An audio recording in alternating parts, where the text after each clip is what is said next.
masarap siyang ipaglaban. Worth it lahat, wala tayong pinagsisisihan sa past. Talagang hindi ako magsasawang na ipagtanggol yan si Joy.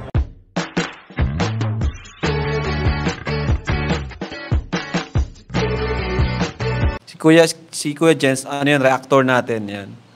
Official reactor. Hello mga kalingap! Welcome back sa aking YouTube channel, this is Kuya Jens. So kung bago ka lang sa aking YouTube channel, huwag niyo pong kalimutang mag-subscribe at click the bell button para like updated sa mabag-upload na video. At huwag po natin kalimutang suportahan ng Team Kalingap sa pangunguna ni Kuya Val Santos Matubang, Ate Ed the Vlog at syempre Kalingap Prav. At para suportahan din po ang aming mga kasamahan sa Team Kalingap, nandiyan po ang K-Boys, Kalingap Partner, Kalingap Reactor at lahat po ng charity vlogger sa buong Pilipinas na tumutulong sa mga kababayan natin ng lahat may hirap. Suportahan po natin lahat, guys. So ngayong araw mga Kalingap, ngayong umaga po ay bibigyan po natin ng reaction video ang tungkol po sa isang interview kay Kalingap Dan. At dito mga Kalingap ay grabe po yung mga sagot ni Kalingap Dan patungkol po sa kanyang baby loves na si Joy.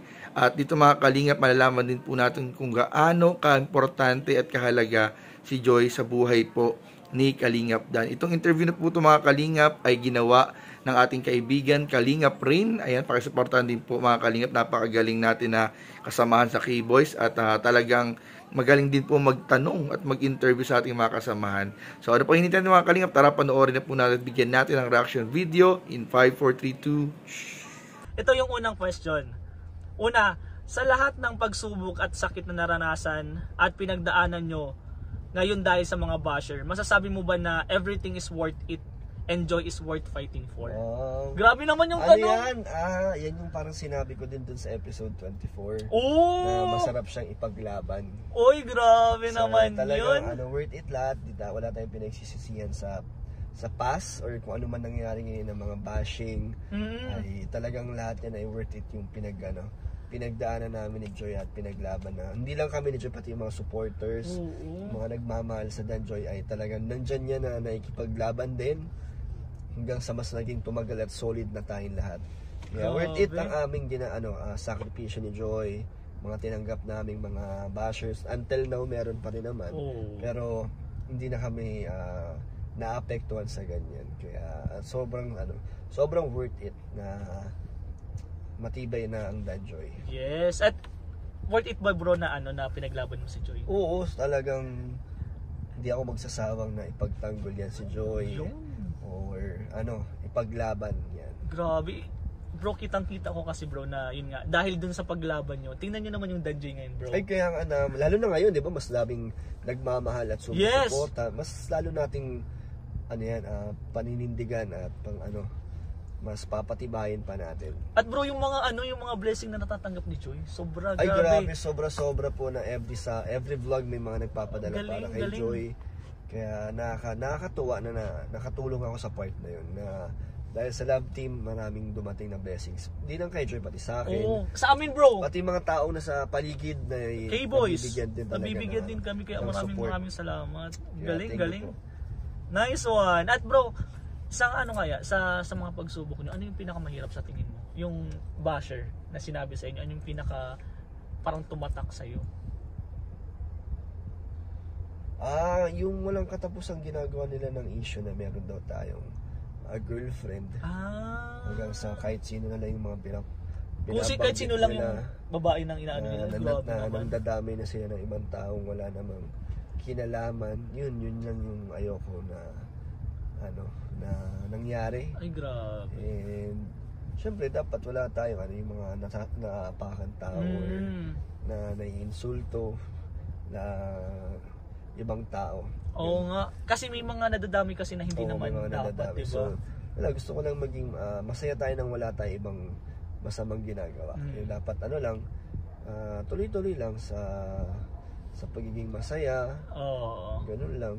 Parang sa tingin ko kasi ang ibig sabihin mo bro is i-bash nyo na ako, wag lang si Joy, wag lang yung iba na hindi naman dapat kasama dito. Kasi wala mo silang katotohanan. Kaya kasi gawa lang sila ng gawa ng kwento. Pero nasabi ko naman hindi na ako sasagot sa mga tungkol sa mga ganyang issue dahil wala namang katapusan yan. Yes, tama yan bro. Kaya, okay lang bro yan, mga papansin lang yan bro. Mas intindihin mo yung mga nagmamahal sa'yo. Nandito lang kami bro.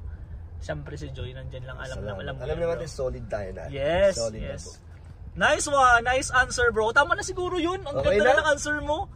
May 4 pa kasi dito, parang kayo ko nang itanong, ang ganda ng answer mo. Ito, second question. Ano ang ipinagpapasalamat mo kay Joy simula nung nagka-love team kayo? Siyempre yung pagiging niya din, committed sa love team ng Danjoy na simula umpisa hanggang ngayon hindi nagbago yung pakikisama niya. Pakikitungo at mas nagiging pa kami, di ba? Mas lumalalim ang aming samahan. Yes, oo. Yung pagkakakilala namin sa isa't isa. Kaya yun, syempre marami din mga blessings na nangyari sa akin dahil din kay Joy. So blessings kami sa isa't isa. Uy, grabe naman yun. Blessing kami sa isa't isa. Ang ganda naman nun. So pareho lang talagang siguro lucky charm namin pareho.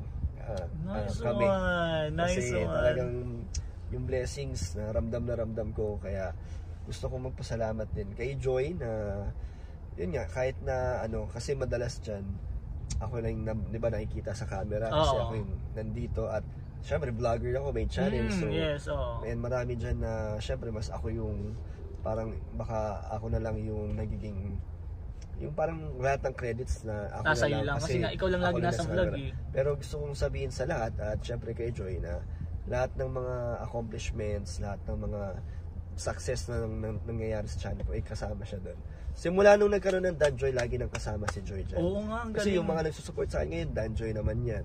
Bukod sa ibang mga talagang simula umpisa pa lang, nandyan na. So, ngayon, mas gusto kong sabihin kay Joy na yung credits hindi lang sa akin, kasama siya doon. Kaya, nagpapasalamat ako kay Joy na dahil sa kanya, mas nakilala at umangat ang ating channel. At maraming sumuporta. Ang galing. Yun. Success ko ay success din ni Joy. Grabe, ang galing yung ano yung una mo, success ko is success din ni Joy. So ayun mga Kalingap, at napanood nga po natin ng ilang parte ng naging interview po ni Kalingap Rain kay Kalingap Dan. At kung gusto niyo po mapanood yung buong length po ng video at ng vlog interview ni Kalingap Rain kay Kalingap Dan, bisitahin po ninyo ang YouTube channel ni Kalingap Rain dahil meron pa po mga katanungan at kasagutan na mapapanood po natin doon mga Kalingap. At huwag po natin kalimutan suportahan din ang aking mga kasamahan sa K-Boys at syempre po ang ating mga kasamahan sa buong Team Kalingap. Maraming pong salamat. At ayun nga mga Kalingap, grabe po. Ibang level na po talaga ng relationship meron si Kalingap Dan at si Joy.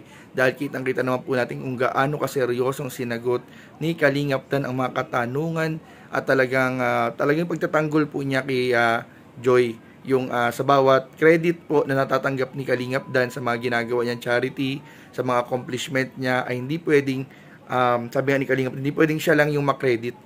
Kasama rin si Joy. Parang lahat ng accomplishment niya, lahat ng credit sa kanya, ay hindi pwedeng Kalingap Dan lang ang nakapangalan. Dapat kasama palagi si Joy Diwata, mga Kalingap. At kitang-kita po natin mga Kalingap, talagang pinoprotektahan ni Dan si Joy laban sa mga bashers, sa mga gumagawa ng issue. At sabi nga ni Kalingap Dan, yung mga issue na naapektuhan yung mga taong hindi naman dapat involved ay wag na po nating pansinin. Yung mga issue sa kanila ay wag na po nating pansinin. Focus lang po tayo mga Kalingap sa love team ng Danjoy, sa pagmamahalan nila, sa kung anong estado meron na sila ngayon. At syempre po sa mga totoong nagmamahal at sumusuporta sa Danjoy ay pakita lang po natin yung pag-support sa kanilang dalawa. So, yun lamang po mga Kalingap, at abangan po natin ang mga susunod pong update dahil nakapag-vlog na po ang Cedros, nag-vlog na ang Edsy, at upcoming na rin po ang vlog ng Danjoy at ng Jomcar. So, abangan po natin sa YouTube channel ni Kalingap Rab ang mga susunod na update. So, yun lamang po, at maraming po salamat sa inyong panonood. Please don't forget to like, comment, share, and subscribe sa ating mga video. Maraming po salamat. God bless. Bye-bye.